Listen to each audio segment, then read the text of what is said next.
What's going on? It's time for another episode of Too Hard for the Radio. Transmitting from the future free state of Greater Idaho, I am the one-armed madman. And back with me for episode 100, we've got the great Daniel Steele, Music City, America. You know the deal. He's here. We're rolling. What's happening, everybody?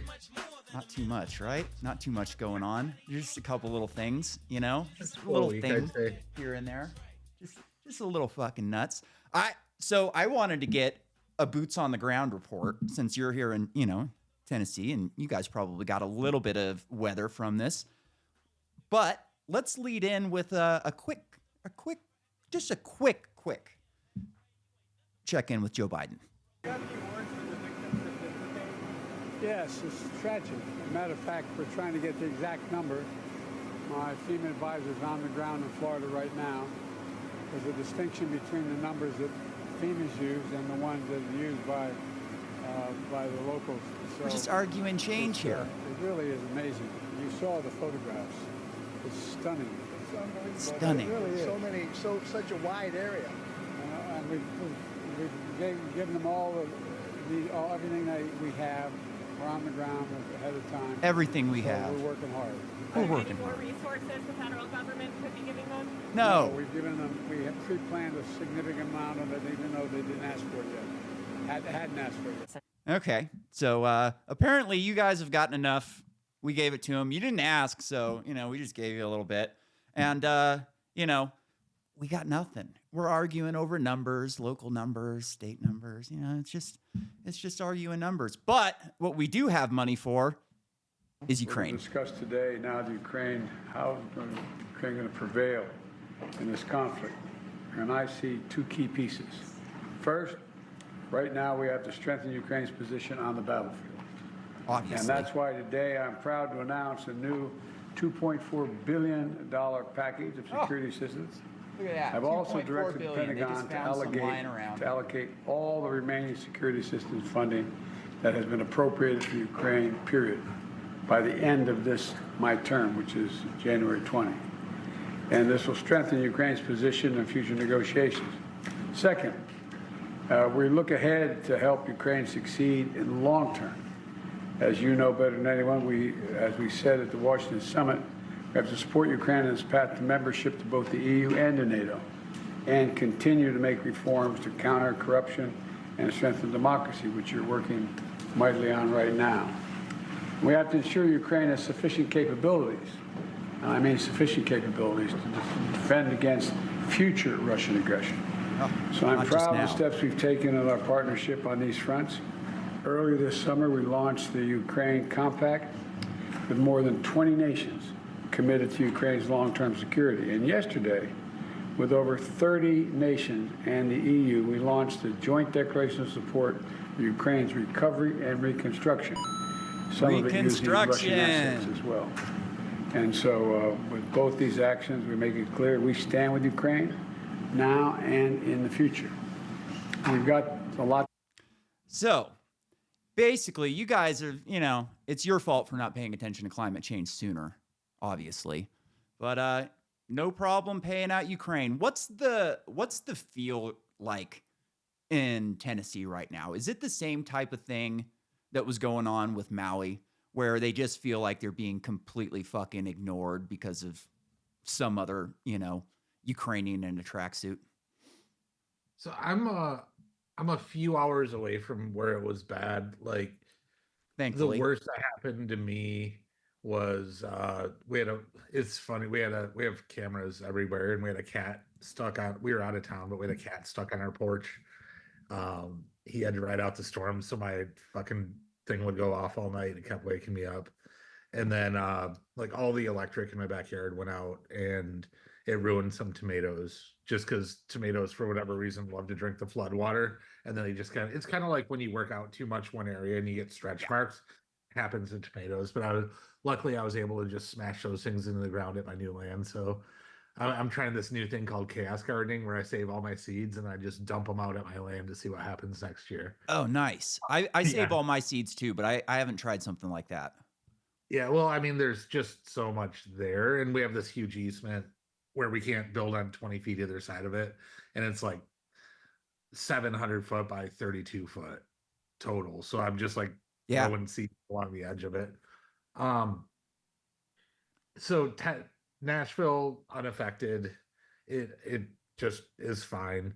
Um, One of the things that was most jarring about this was people on the left trying to like dunk on people on the right about climate change and how. But the thing is, Asheville is basically the Portland of Appalachia. It's one of the most liberal cities in the country. So the people on X specifically that are dunking on all these rednecks getting drowned out are actually dunking on people that are support the same causes that they do. And it was just like disgusting to see them rather drive their point home about climate change and all that shit as opposed to be like, oh, fellow humans are dying. And I guess the internet brings out the worst in most of us. So Yeah. um, it's nothing changed in Nashville. You, But it's sad to see for sure. I've got a story. I told you this story off air a couple days ago. So when I was 19 or 18, I guess I was probably 19. Katrina was in 05, right?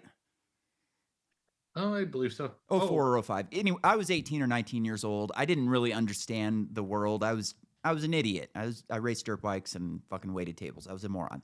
And one night I'm fucked up on mushrooms. We had this great trip, me, my buddy Nolan, and a couple of my buddies. We had this apartment that we rented out. And then like the last couple days that we had it, we had no electricity, no furniture in there, but we still had the apartment. So we piled into a Ford Focus and took a bunch of mushrooms in the garage and just like fucking tripped balls forever all night. I took this big stem and a big cap. It was like 4 grams and just murdered me.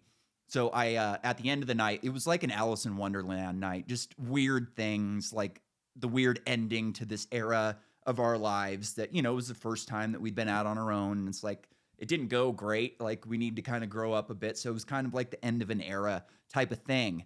And I thought I was done tripping because, we're just sitting around not doing anything. So I decided I'm going to go drive home to this new place that I rented.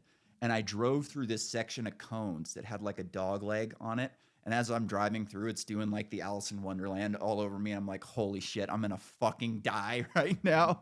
Yeah. So I finally get home and I go upstairs and I turn on TV and Hurricane Katrina was going on. So I put on, it was on every channel. So I just put on Weather Channel or whatever. And I'm kind of watching the colors, like as the hurricane's forming and, going on the screen. It's like, holy shit, I'm fucking tripping still.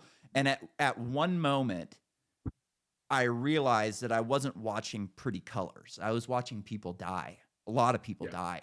And it was jarring, like to the point where your heart sinks and you just like realize something that you didn't realize before that's just awful and terrible. And it's the way you're talking about the liberals makes me feel like that.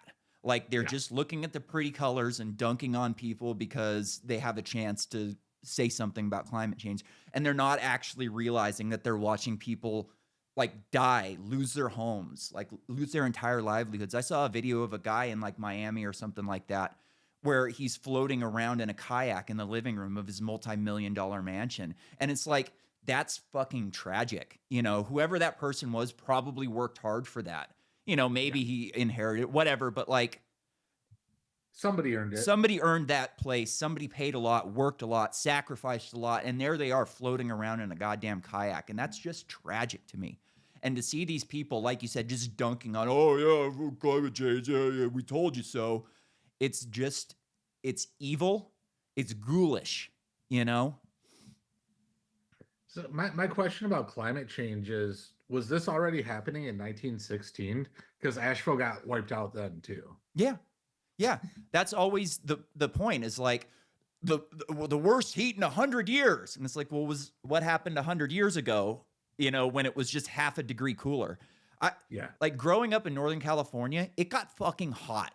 It got really fucking hot. Like we went on a vacation one time and we took some friends with us and they had this old Jeep Cherokee and we're like driving through Redding, California in the middle of summer on like, I think it's I-5 and it's 120 degrees and they don't have air conditioning. and it was fucking miserable for them. Like they hated life for that 6 hours. And you know, like I remember my old pickup. I had this old pickup. It was just an old Chevy pickup, short bed. And my starter was acting up on me for a while, and I just didn't get around to fixing it. It just, you know, I was riding and racing, and I just limped it along, and I would have to go underneath it and tap it with a hammer every once in a while. And I remember being at gas stations where I had to like ask somebody to turn it over and like trying to find cardboard or something to lay down on the ground because the ground is so fucking hot that I couldn't lay down and get underneath my truck. And it's like they've forgotten all of this. You know, and things do change. So like when I was growing up also, we used to go to my grandparents. They lived in right outside of Carson City. We'd go up there for Thanksgiving and go ski. And now you can't ski during Thanksgiving. Like they don't really have snow like they did back then. So something is obviously going on. I think it's natural. I think it's mostly natural. Of course, I do think that like humans contribute to the climate on this. You know, we're pumping a lot of heat into the atmosphere.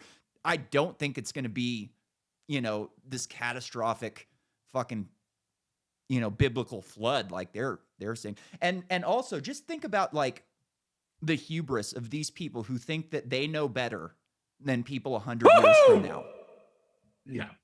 I just sent you a link. Maybe you can throw in the show notes. Washington Post tried to like prove climate change or whatever. So they did a line graph of temperature over time, average temperature over time. And if you look at this line graph where we're at right now, we were like peak low. I can't tell exactly how long ago, but not that long ago we were peak low. But where we're at now would be peak low anywhere else on this graph. Yeah. Yeah. There was a great exchange when the dinosaurs were extinct. Yeah.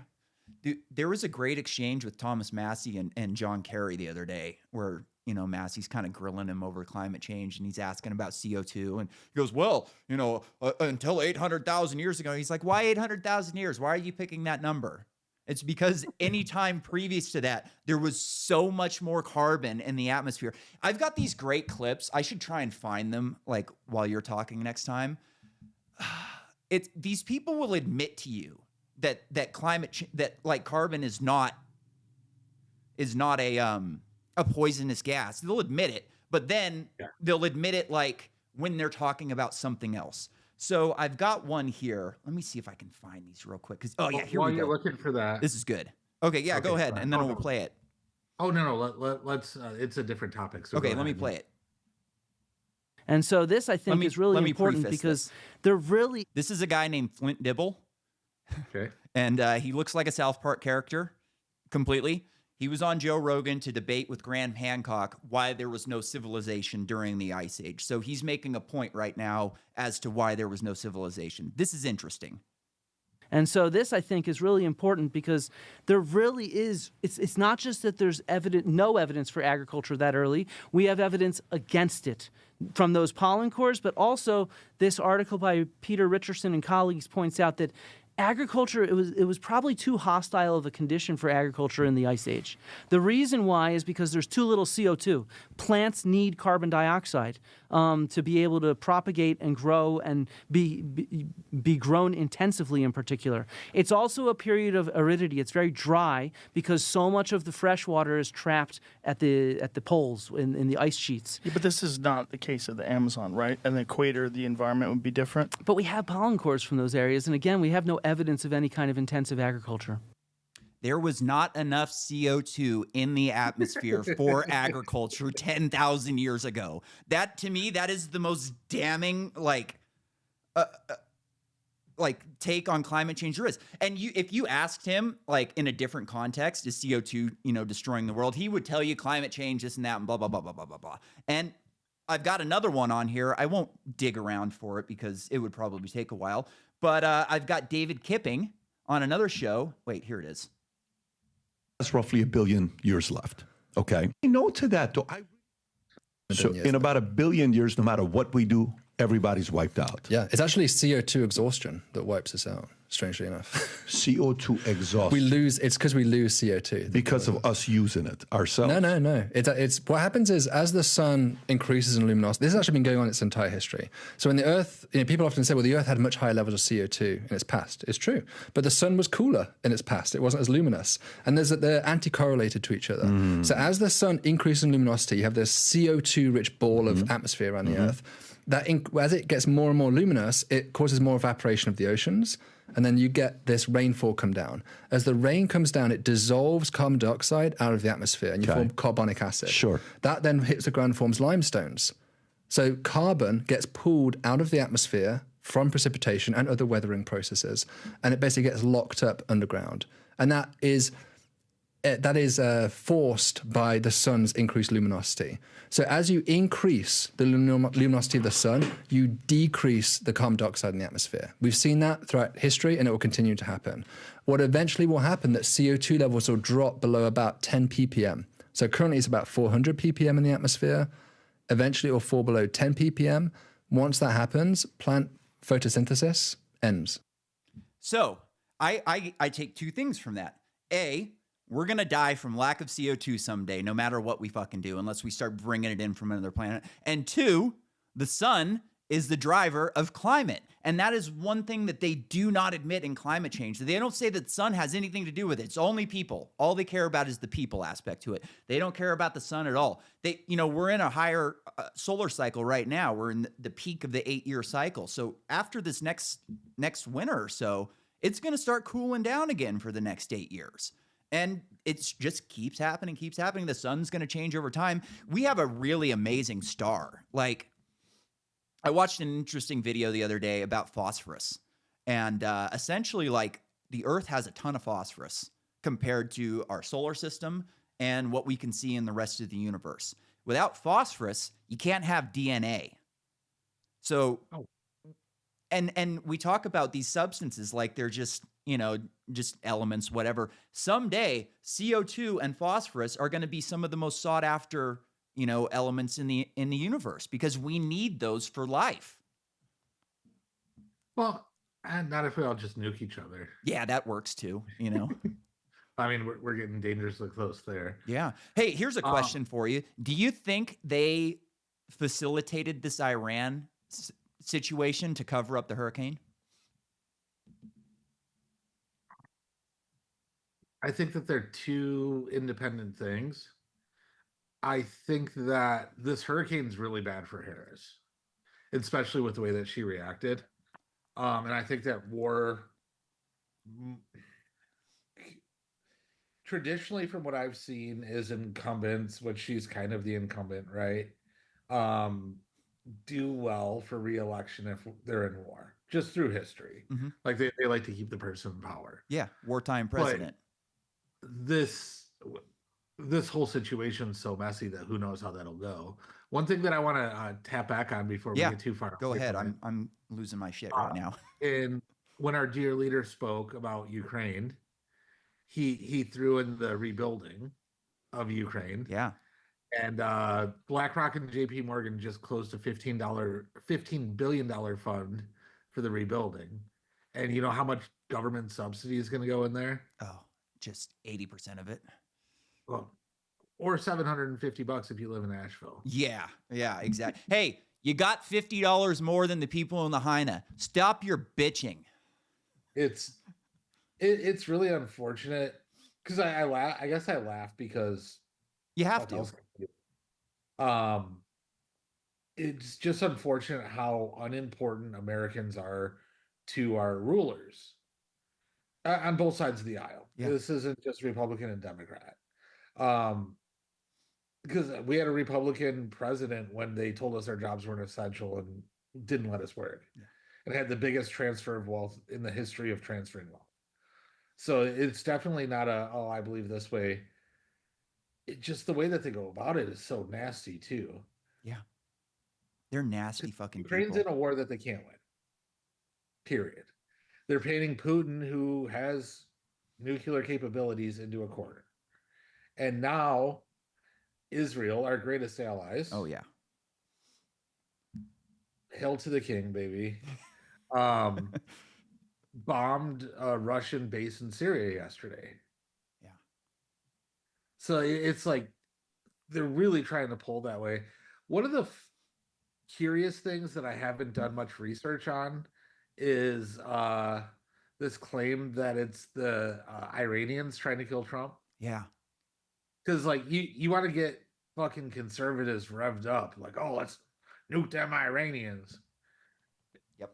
And it's like, okay, so even if we lose, if I'm the puppet masters or whatever, like even if we lose our senile old man who will do whatever we say, or the DEI hire that is working below him that we're trying to trying to tell everybody was the least popular vice president ever, is now it's a vibe. She's a Yeah. brat. She's a vibe. She's happy. She's joy, the joy of politics. Politics of joy. That's what Tim Walz called it during the debate. She's bringing politics of joy. It's like, what the fuck does that mean? So if they lose that, the Vance has always been like very anti-Iran, like very hawkish on Iran too. They lose that, and then it's like, oh, Trump's like, oh, fucking, I would have bombed everybody if they tried to kill my opponent, and it's just like walking us straight into that war anyway. Yeah.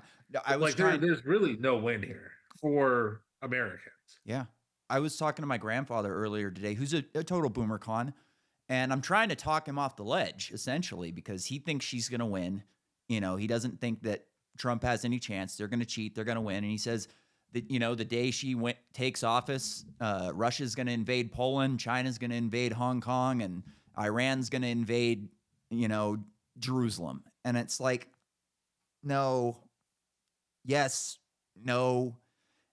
You know, like Trump's, like you said, Trump's doing the exact same thing. Hey, you want to talk shit to me? I'll destroy your entire fucking country. I'll blow you to smithereens. Like, he's not being the anti-war guy right now. He seems to want to stop things in Ukraine, but I think he's going to be all in the Middle East.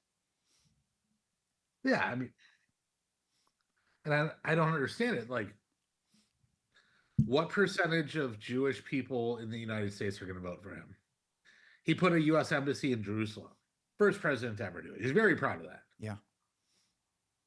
Who's voting for him? Like, I don't understand his.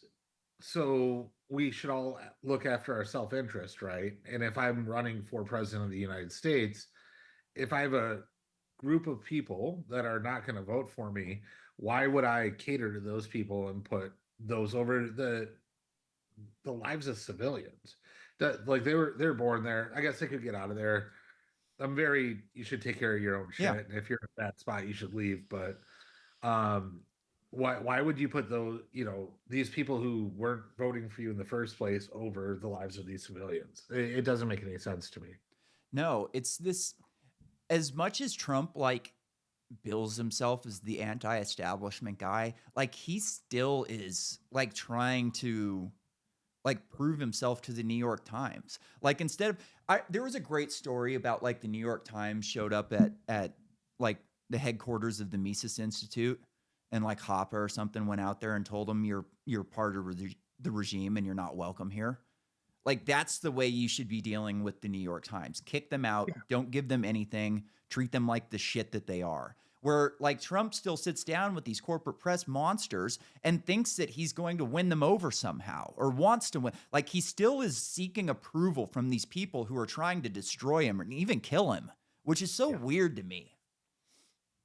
Yeah, it makes very little sense. None of it makes any sense to me. But yeah. Anyway, I got some tomatoes I grew. So. Yeah, right? I mean, that's the important shit. It's fucking, it's so, like, deflating to watch in a way. And, like, I was so deflated by the VP debate just because of the way it was. They were, like, super cordial to each other and all nice and buddy type. And you could tell that it was like, hey, let's go back to the before time. This is the before time, what things used to be like. It used to be civil. We used to be able to talk about things. We've just got this one guy out here who's making everything crazy. And once he goes, we can go back to this. And, like, I have zero faith that J.D. Vance is going to be an anti-establishment VP. I think he's there to kind of facilitate the establishment and Trump to, be his translator, to be his in between. Like, hey, I think he's probably going to push him in the wrong direction in a lot of different ways. We'll see like what other people he has in his ear. If RFK really gets some power and gets in his ear, that gives me a little bit of a chubby.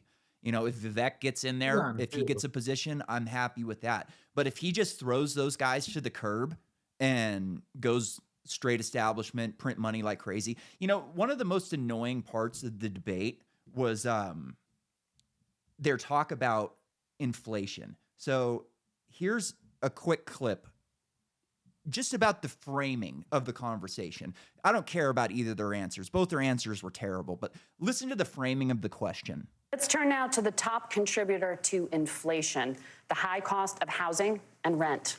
What? There's a shortage of more than 4 million homes in the United States, and that contributes to the high housing prices. So let's talk about inflation. Housing is too high. How are you going to lower housing? That's the driver of inflation. You cannot have an honest conversation about inflation unless you actually define what inflation is, which they can't do because neither one of them can back up their record on inflation. Trump printed more money than any president in history. Yeah, there was a pandemic, whatever. He still fucking did it. And he was the main driver for the initial inflation. Biden-Harris could have had monetary policy that lessened the blows, and they kind of raised interest rates a little bit, not to what, there was another part in there where they were accusing Trump of price controls, where he said he wanted to cap interest rates at 10%. It's like, we haven't seen 10% interest rates in 20 years. So what is he really talking about? No, that was for credit cards. Oh, okay, good. Because I was thinking that that's ridiculous. We haven't had 10% interest rates in fucking years. That makes a little more sense. Let's go back a couple thoughts that you had, because you had a big stream of consciousness there. There's a couple points I want to drill down on. One is Vivek joining the Trump administration. He announced, or somebody announced, that he's going to run for Ohio governor, which means that starting in 2025, he's going to start campaigning. So he won't be there, which is unfortunate, I think, but also he could still be the best governor in the country. If you look at old Vivek, he was pro-mask. He's a pharma dude. Yeah. He definitely changed his position, and he on a lot of things, and he speaks well, but I don't trust him. And then the other point I wanted to make on Vance was he had so many layups that he could have just torn him apart on. Like, why do you think that there should be tampons in the boys' bathroom in elementary school? Yes. Explain that to me. That'd be a good one. Or, hey, why didn't you have the National Guard come in and save Minneapolis from burning? Yeah. Or you could hold him to the fire on his free speech beliefs. Like he said in the debate, he was like, I believe in free speech, just not hate speech. It's like, wait a minute. Like, let's drill that. He just let that go. There is no, there's no such thing as hate speech. The fire in a movie theater thing. So stupid. I read somebody break that down the other day, and I wish I'd paid more attention, but I was just like doom scrolling. You can yell fire in a crowded movie theater. That's protected by the First Amendment. So that shit that they start teaching you, I guess I started learning about that in elementary. Like, no, that's all free speech, and that's like the foundation of a free society. And the way to get rid of bad information is not to pull it away, it's to put out the good information and to have the long conversations. And the whole vice presidential speech made me dig in harder on, or not a debate, not speech, made me dig in harder on my unwillingness to participate in the system. Because it was just like, it was framed with talking points that seemed to be pre-agreed upon by everybody. Yeah. Because there's no way that J.D. Vance, he's a great speaker. He's the most presidential person I've heard speak since Obama. He's a very good politician. I thought they both did very well in that debate. I don't know. I'm For friends with school. no, leaders. not like well for me, but like what they were Well, trying to do, take it back yeah. to the before time. They performed their jobs very well. Like they both had a couple moments where they lost it, but essentially, I thought they both did very well for what they were trying to do. Yeah, and it seemed like there was some because like how do you not drill in on the tampons in the bathroom or Minneapolis? Like, Yeah. You know what I I'm don't going to know. do? I'm going to go and watch Am I Racist? And I'm going to yell fire a bunch of times while I'm watching it. Well, crowd's pretty loud already. Yeah, right? Oh my God. Yeah. The freaking debate, man. It sucked. It sucked. But like I said, they did their jobs well. And I really don't want saw the 4 bits and years of pieces Tim while Walz. you were having your meltdown. Yeah. And then like we were working on some designs with a factory overseas. So like the reason I couldn't come back on was That's I had fine. to do that. So I didn't get to watch the debate, and then it just things have been crazy. Just a quick story. My last big company, I had to this is before Facebook upgraded their platform where you could have different roles for page admins. So I'd become a full page admin on like 300 of these influencers accounts, and I couldn't remove myself. I haven't worked there since 2017, and I still was admin on a bunch of pages, and a bunch of those guys or guys and gals, I guess, ran scam ads. So my wife and I are starting a business. We started spinning up the ads, and we can't get ads to run. So we detach my Facebook account from the page, make a new one, but the Instagram account was attached to me. So we started running ads, and they were going successful. And Meta ran a check on the whole account, saw that I was attached to it, and wiped out all of our Facebook, Instagram, every company account we started, our personal Facebook, personal Instagram. So been dealing with that, and it's crazy that you start spending money with them, and that's when they cut you off.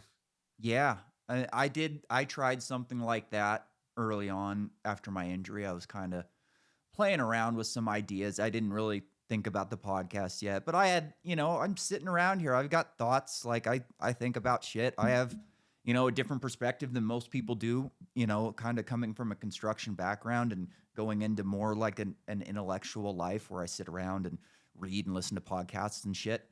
And I forgot what I was saying on that. I'm an idiot. No, you're an intellectual now. So. Oh yeah, an intellectual now. But no, I had, I wanted to get my voice out there. So I, tried Substack, and I tried a couple things on Facebook, and it kind of just all evolved into the podcast, which is, my favorite way to like get out my thoughts and get things, really fleshed out in my mind is to talk. Like I have a harder time writing about stuff when you just talk about shit. Like sometimes you come up to things and you go, oh, I didn't think about that. But, especially with other people, you get other people on here that have a different perspective than you, and you go, oh, I didn't think about that like that before, and it's it's a good way if you're walking in with an open mind. The difference between this and cable news, people just scream over you to get their predetermined points, and they're not willing to change their thought whatsoever. And it's like, oh, that's not something I'm even willing to listen to. No, it's not. It's this is a much better way to do things. It's just the corporate news model, like it's just so broken. It never worked to begin with. It was just all that you had, and yeah. Oh, did you hear John? Speaking of that, did you hear John Kerry talking about the First Amendment? I did. I don't remember. I watched that clip. I think he said something about misinformation. Basically, what he said is back when he started politics, you could control the narrative through the news. Yeah, you and could. People have a free voice. You can't control them anymore, and we need to get back to the old ways. Absolutely. It's like I was thinking a while back. I was watching this interrogation video, and I was like, man. So like the video camera stopped working while the guy was confessing. So they had to like turn it on and get him to confess again. And I was just thinking like how for so many years cops would sit across from somebody and do an interrogation and just fucking lie about everything they said, and there was nothing you could do about it. It's just how it was, you know? If they say that you admitted this and you say you didn't, it's their word versus yours.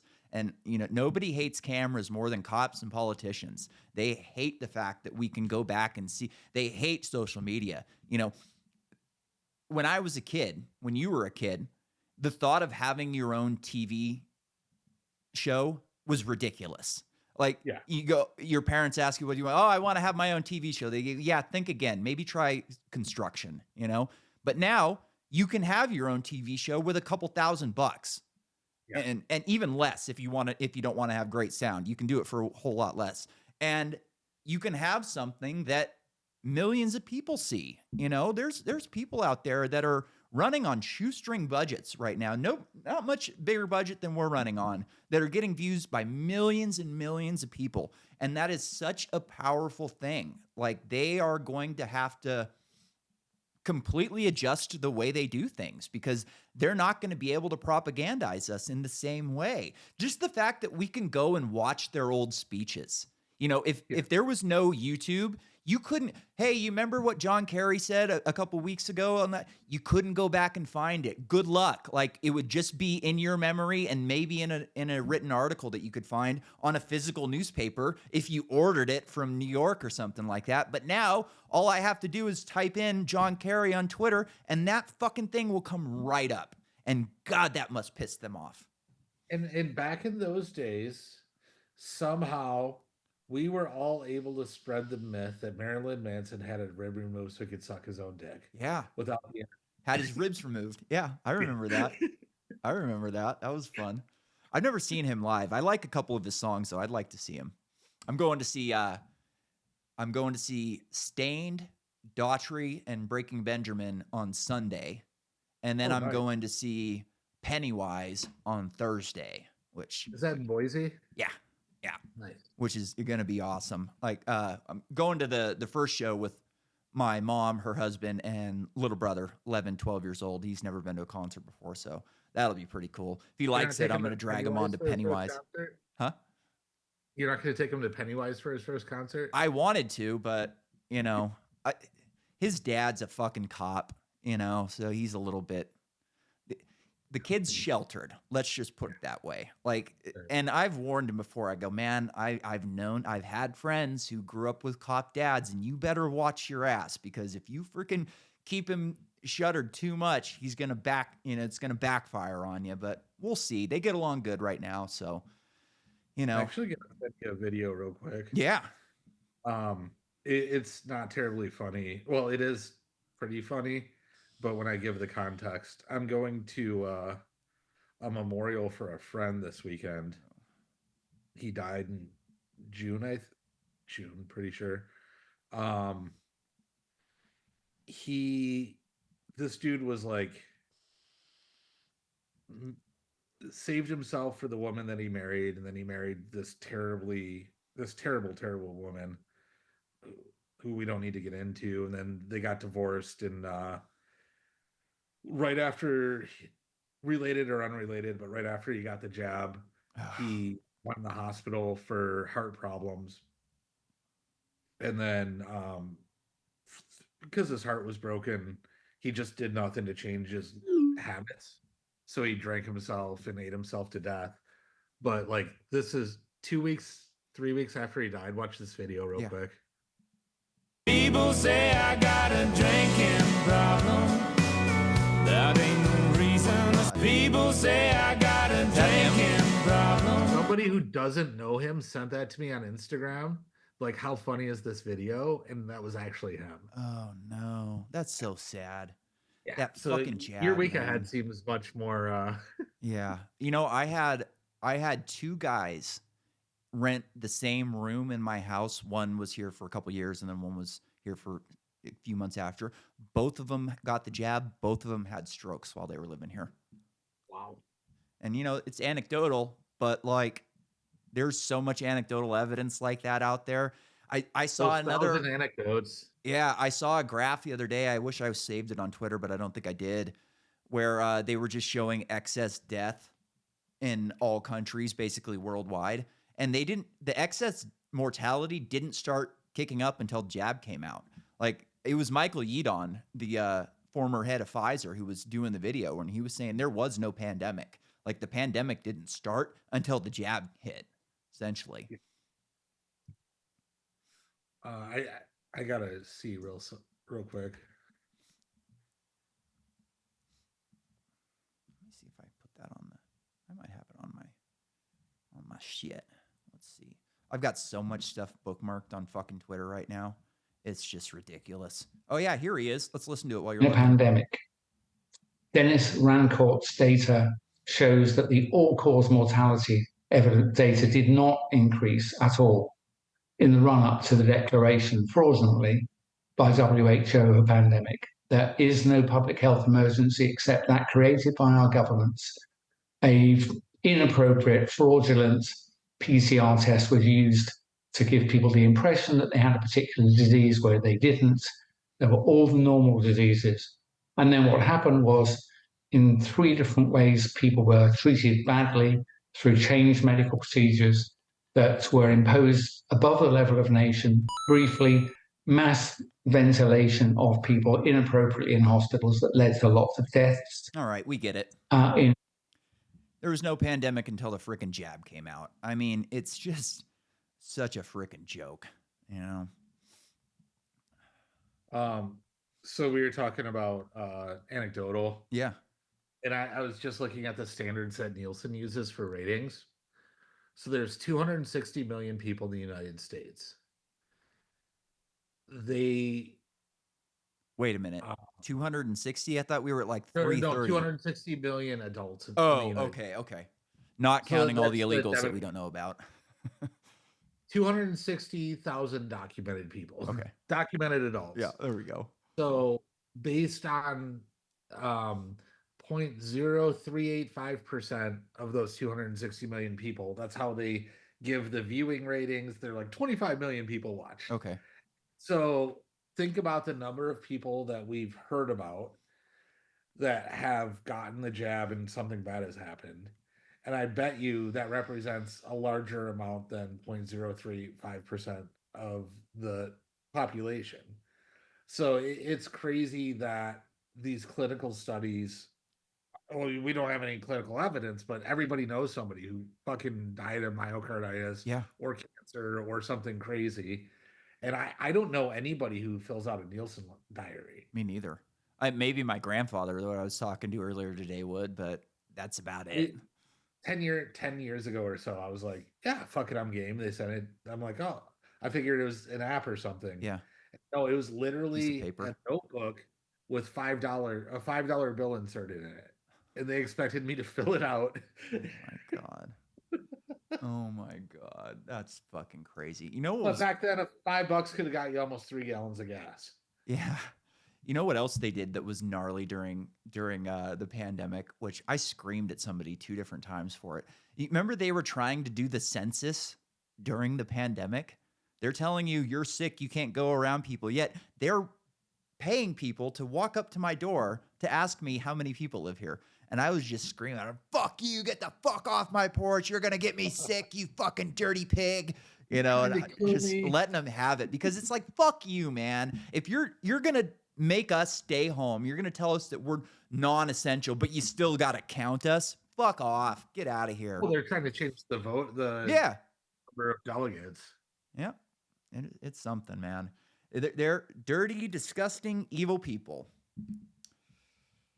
All right, we're pretty far into this, and I want to talk Mark Cuban, but I don't. Okay, I was just going to ask you if you wanted to watch some Mark Cuban videos. So here's why. There's this podcast that I watch religiously. It's the only one that I watch every episode of. It's called the All In Podcast. I know that one. And for the listeners' benefit, I'll just kind of explain the people on it. There's 4 people on it. 3 of them are immigrants that came from immigrant families, and one, his dad was like a Boston firefighter. So they're not from wealth, but they all became incredibly wealthy. One was the first investor in Uber. That's where he made all of his money. One was the co-founder of PayPal.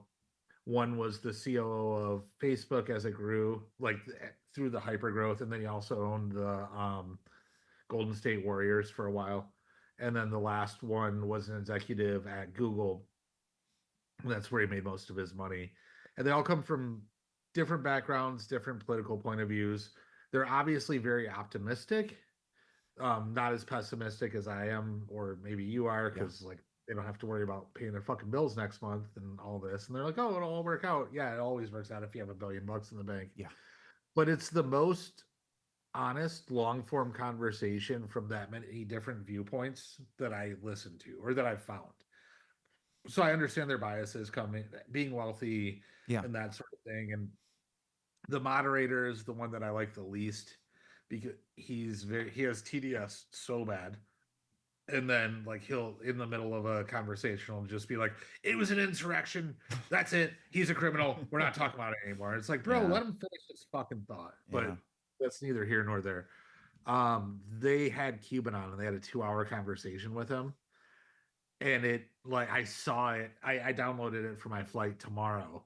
And I want to have the Cuban conversation. So I'll do another episode next week. Hey, we can save the Cuban for next week. I'm fine with that. We got to play 2 CO2 clips that I've been holding on to for fucking 3 months now. So I'm happy with that. So we'll do a little pregame on that one. Yeah. Prior to listening to that podcast, I watched every because I didn't go to college. I had to figure out business on my own, and I've done fairly well. But I had to use the tools that were available. And in 2011, a lot of the business tools that were available were Shark Tank. And then because Shark Tank wasn't the first show of its kind. It started in UK or Canada called Dragon's Den. So there's Dragon's Den UK, Dragon's Den Canada, Dragon's Den Australia, and then Dragon's Den Shark Tank. Or then Shark Tank started here. And then there's a few more Shark Tanks. But that's where like just studying those is where I gained a lot of the information that I got about business and how to think about business and that sort of thing. So I really idolized Mark Cuban. And I worked on a project in 2018 where a guy was trying to use blockchain, and we can close on crypto if you want to. Sure. To create a third party. And the incentives with the token were donors, instead of giving money to a candidate and then a bunch of pork in the middle, and then the people out in the streets doing the actual work didn't make any money. We're like, okay, I'm gonna donate enough for 10,000 door knocks, and then that money gets distributed through the blockchain to those people. Cuts out a lot of the fat, and it was and it provided infrastructure for a third party. That guy ended up being a fucking crook. He stole the $6 million that they raised, tried to put it into a political campaign. But in that time, I encountered Mark Cuban's team, got to sit down with them, and it seemed like Mark was really interested in ballot access and funding ballot access and getting things done. And now, so like I'm like, oh yeah, that's a admirable person trying to do something, like can't get in through the front door, trying to get in, or didn't try to get in through the front door because he didn't believe in the system, which I thought. And then all of a sudden he sold majority stake of his basketball team to the largest Republican donor in the world, or donors, the Adelson family. Yeah. And then I'm like, oh, that's interesting. Maybe he's going to run for president or something. Because I really thought that they were going to get rid of Biden, and I thought that they had to take an outsider who had nothing to lose if they lost, because for like Gavin Newsom or Gretchen Whitmer, if they had stepped in above Kamala and they lost, that's the end of them ever getting a chance to be president. So you take somebody like Mark Cuban, throw him in there. You have somebody that everybody knows, everybody kind of likes, and so I'm like, okay, maybe that's it. And then all of a sudden he goes full fucking retard. Yeah. Like shaming himself for being white. And also he changed his last name. Did you know that? No, but now that I think about it, Cuban, yeah, he's definitely not a Cuban. No. I forget what it was. You know what's like, while you're looking for it, like podcasts are just so amazing. YouTube is so amazing. Like, can you imagine when you were 20 years old, if you wanted to start a business and you wanted to learn from the best business people on earth, you would have had to go take a free internship and good luck getting it. You know what I mean? But now you can watch a podcast with 4 of the best business people in this country telling you how business works. And like you said, you were able to like implement the things that you learned on this podcast to actually change your life. You know, when I was growing up in Northern California, weed was still illegal and nobody wanted to get rid of give up their recipe. Because if you got a good recipe that you've been working for 10 years, you don't want to give it to your neighbor because then his weed's going to be just as good as yours. It's going to drive the price down. So you couldn't learn from anybody. You had to suck dick to learn how to grow weed back then. Now you can just go on YouTube and use some fucking badass grower in the Netherlands who's been doing it for 30 years. They'll give you the exact recipe that they use. Such a cool thing. Trubensky.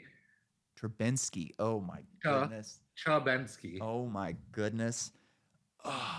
Anytime people change their names, it's just, you think he's been at a Diddy party or two and somebody walked up to him at one point and was like, hey man, showing him a picture. What's that in your mouth? And his family was Romanian. They immigrated here from Poland, but they were Romanian Jewish immigrants. That makes sense. Oh, it checks out. It all checks out. But then it just, I'm like, okay, I can see him running as a Democrat, and then he's just like full Kamal. I saw an interview on like CNBC, and he was like, yeah, price controls are bad, but orange guy bad, basically. And it was a big disappointment, but I'm gonna walk into this interview with an open mind. I'll watch it too, so that way I've got the frame of reference when we talk about it, and I'll pull some clips if I find. I'm probably not going to change my mind too much, but like that's the nice thing about not having any consequence to what you say. It's almost like you don't want to meet your heroes type of thing. Where when you didn't know like everything about him, you idolized him, but now you hear this stuff and you're like, oh my God, what is wrong with this person? My buddy was at the biggest tech trade show in the world. It's in beginning of January in Vegas called CES, and the AVN, which is the Adult Video News Awards, are at the same time. And one of the hotels that has the Boring Company Tesla link to it, to the convention, was also hosting the AVN. And my buddy was like, he was getting married, so he wasn't interested in it, but his friend was like, fuck it, I'm going to give him my 200 and walk to this trade show. And he walked through, and all the girls were not in makeup. They weren't, camera pretty or whatever. And he came out just like disgusted. He's like, never meet your fucking heroes, bro. What happened to the Boring Company and the Hyperloop? Did that just go away, or is he still planning on doing that? Boring Company's connected. So originally it was from like the Sands to the convention center, or the Wynn to the convention center, one or the other, and it wasn't terribly far. And now they have routes all the way over to Allegiant Stadium. Oh, so they are building them. Yeah, they're building, but it's boring. It's slow. Yeah. Nice. This also just tangentially gives the best argument for libertarianism. So the roads that we have now and the technology that we have now are not suitable for self-driving cars. No. So what Elon did was like, fuck this, I'm going to make my own roads. Yeah. And I'm going to make it faster. And it's I've thought about this before. And when you don't pay your taxes, who's going to build the roads? Yeah. The market will, because there's a need for the roads for commerce. You just blew my mind, because the roads is always the argument with anarchism. Well, who's going to control the roads? You can't build any more roads because the roads are already built and there's, construction on the outer side of them. Don't build another road. Fucking go underneath the road. God, I don't know why I never thought of that. Or you need roads for commerce. So yeah, in order for people to, who built the trails to go out west? It wasn't the government. Who built the train tracks? Well, let's not talk about that. Yeah. Monopoly. Oh no, that was The slave. Chinese slave labor Chinese slaves, monopoly. yeah. It was gnarly. Yeah, there's a lot of Chinese people. If you're running down the train tracks and you hear ching chang chong, say a prayer. The souls of the elders. I guess let's close on my disappointment in cryptocurrency and why I Yeah. cashed it all. We might have talked about this a little bit. But World War III, or the precursor to World War III, is happening now. So Fed dropped the rate. What happened? Crypto went up. World War III is happening, starting to happen. Crypto's bouncing down. Crypto has nothing to do with this independent thing, this anarchist thing. No. It's all run based on interest rates, big banks, and the economy. Every bit. Maybe some of these shit coins and all that, whatever. I think, but there's nothing decentralized about cryptocurrency at all. I think the miners also have a big stake in what happens. Well, it's the miners, the mining facilities. They're all public. Well, and there's only like 2 of them that do most of the mining. Like for as far as Bitcoin goes, there's like 2 mining facilities that mine the Bitcoin. I was looking into, I was like thinking maybe I'll buy a Bitcoin miner and kind of just do it around for fun and play with it. And I did a bunch of research on it and it was like, it's a waste of money unless you have an entire warehouse where you can, and these things are pieces of shit, essentially. Like the companies that make these ASICs computers, they suck.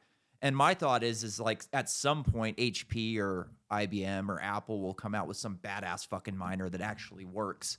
But in the meantime, like there's no point in trying. Like you could mine some shitcoin and then convert it over to Bitcoin, but you're still dealing with shitty computers that don't really work all that well.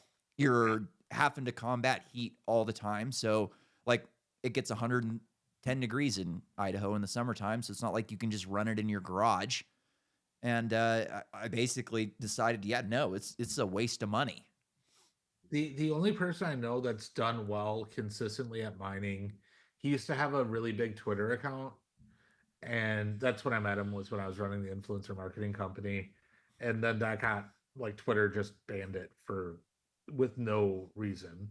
And so he just didn't know what he was going to do. He moved back to Chattanooga, where he was from, and figured out that they had nuclear energy in Chattanooga.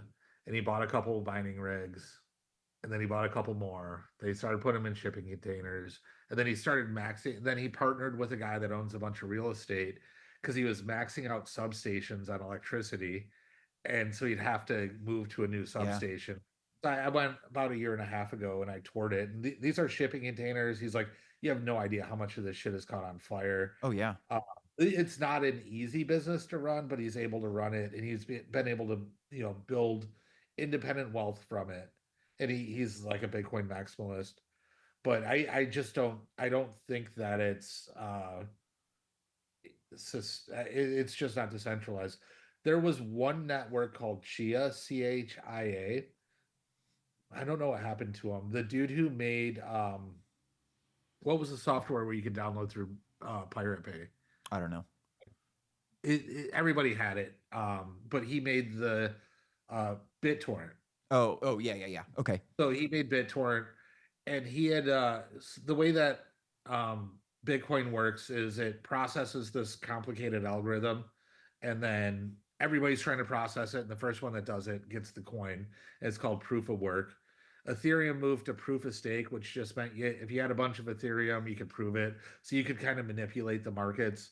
And he built a system where any computer had any device connected to the internet had the same amount of power. So you couldn't beef up, and pack a shipping container full of Asus or whatever NVIDIA. You'd have the same as like your TV. It'd have like one of those really powerful boards would have the same power as your TV because it was using proof of the time that it happened and proof of space on a hard drive. That's all that you could. Yeah. And that seemed like that could actually be decentralized. And they, instead of doing like the pump and dump shit that a bunch of these people did by selling their tokens before they had a product, they actually went out and raised venture capital, but it just never seemed to catch on because I think because you couldn't really manipulate it, no, the big entities weren't interested in it. I was never into proof of stake to me is whatever. Like I like the fact, like the thing that I like about proof of work is it requires energy. Like you have to have a significant amount of energy to run that equation. And like carbon. Yeah, exactly. But so like in where is it? Like Iceland or Norway or one of those countries, they've got a ton of fucking geothermal energy out in the middle of nowhere that they can't use. So they build steel and aluminum mills out there, and they convert their energy into aluminum and steel, and they ship it. But that requires a workforce that has to go and work in a horrible, terrible area like I did in North Dakota. Like you need a workforce to do something like that. With Bitcoin, you can get rid of that factory and just mine Bitcoin if you want to. Or instead of opening another factory, you just, you've got all that energy out there. You don't necessarily need to have people working on it. You can just put your mining equipment out there. We could be doing this in Alaska, in North Dakota, where I was at. When you fly over North Dakota at night in the wintertime, it's one of the coolest fucking things you'll ever see. There's so many flares from all the well sites, and it's so fucking cold that you get this beam of light that shoots up all the way into space. And it's because the air's got all these crystallized water particles in it. And it's so cool to see. And you could put a mining rig on every one of those flares and mine that excess energy.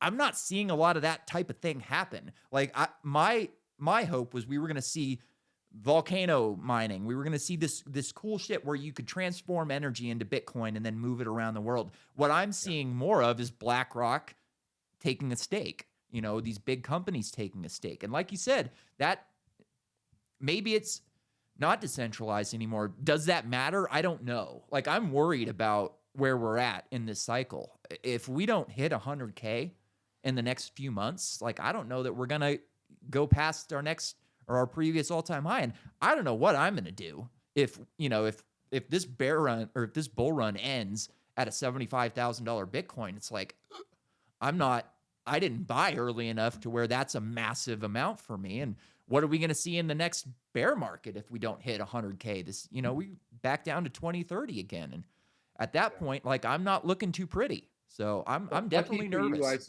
I sold mine, so it should go up. Yeah, right. I cashed out all my crypto. Like that's a septic tank and a shipping container at my property. Yeah.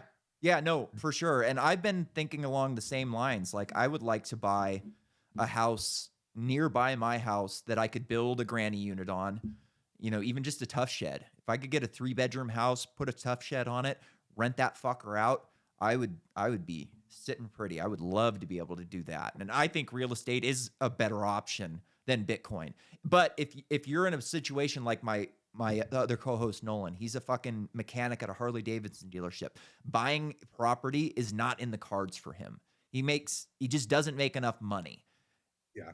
If Bitcoin does what it's supposed to do, that's his best option to change his life, is dollar cost average into Bitcoin. I wonder how much it would be to cost, or how much it would cost to ship a tiny home from Nashville to Boise. Because I found a number of them that are finished or nearly finished for less than $7,000. You can buy them on Amazon now. Yeah, that's a lot of work, and they're not good quality. These are like Amish built, real quality houses. With the electricity, with the plumbing, all that shit. Well, I'm thinking like if you wanted to, bought a piece of land. It's only fucking 200 square feet. Yeah, that's what I'm saying. I could just buy a piece of land and drop one of those fuckers on it, or a few of them if they're turning, rental money. Problem is real estate is not cheap here in Idaho. Like we are not dropping. People are moving here like crazy, buildings going like crazy. And you would have to have that in a place where rentals are, feasible. Like if I'm too far out, you're not going to be able to rent to somebody. But at the same time, like if I'm going to buy a piece of property, it's not going to be in town. It needs to be somewhere else where I can. What my plan is my family, our plan is that we want to buy a piece of land somewhere. We want to buy like in Wyoming or Montana, because I think those are going to be the last bastions of freedom in this country, is Idaho, Montana, and Wyoming. But Idaho's expensive. Northern Idaho's fucking gorgeous, but it's so expensive. And we want to buy a piece of land that we can both build on. I would like it if I could get, 3 or 4 families together. And we're going to buy, and my plan would be, look, we're going to buy this land. We're all going to subdivide it. We're going to have a certain portion of it that everybody can use. Like if it's forested or whatever, you want to ride through there, we got a pond, whatever, like everybody can use this area. And if you want to sell your portion of the land, you have to check it through the other people who are owning the land with you. So if you got 4 families, you have to have 3 of 4 say yes, that you can sell. And I think that would be great. Like, I would love to have a piece of land that energy is just such a fucking problem. We'll end on this. Like, it's so ridiculous that we haven't, the best point that JD Vance made in his entire debate was we built 1 nuclear power plant in 50 years in this country, which is just fucking disgusting. At this point, we should have small modular reactors that you can buy for your HOA, that you can buy for your own piece of property. And imagine the selling point if you bought into an HOA that had a nuclear reactor. You're going to have free energy for the entire time you live here. If you want to start a business, if you want to build a shop, if you want a 230 amp, transformer so you can have a badass welder and a badass air compressor, you can do that. Whereas right now, it's a pain in the ass to do shit like that. Yeah, I became friends with the Clark County delegate for nuclear, which touched Yucca Mountain. Yeah. He spent a lot of time in this, and what he said, he made the best argument for privatizing nuclear energy that I've ever heard. And that's, you're on these 4 or 8-year election cycles, and nuclear is scary to some people. So we can't, China's like working on this 100-year plan, and we're working on like a 4-year plan. Yeah. And it changes every 48 years. And even if one president stays in power, Congress changes. So like your policies are really just 4 years to get reelected to raise more money. Mm-hmm. And if we privatize the energy side and then the government subsidized it and said, okay, we're going to commit, I don't know, a quarter of what we gave to Ukraine for our energy policy on nuclear, we'd be able to have somebody who understands business go through and not have to worry about the political sways of, well, this might not get me reelected if we have power plants come up.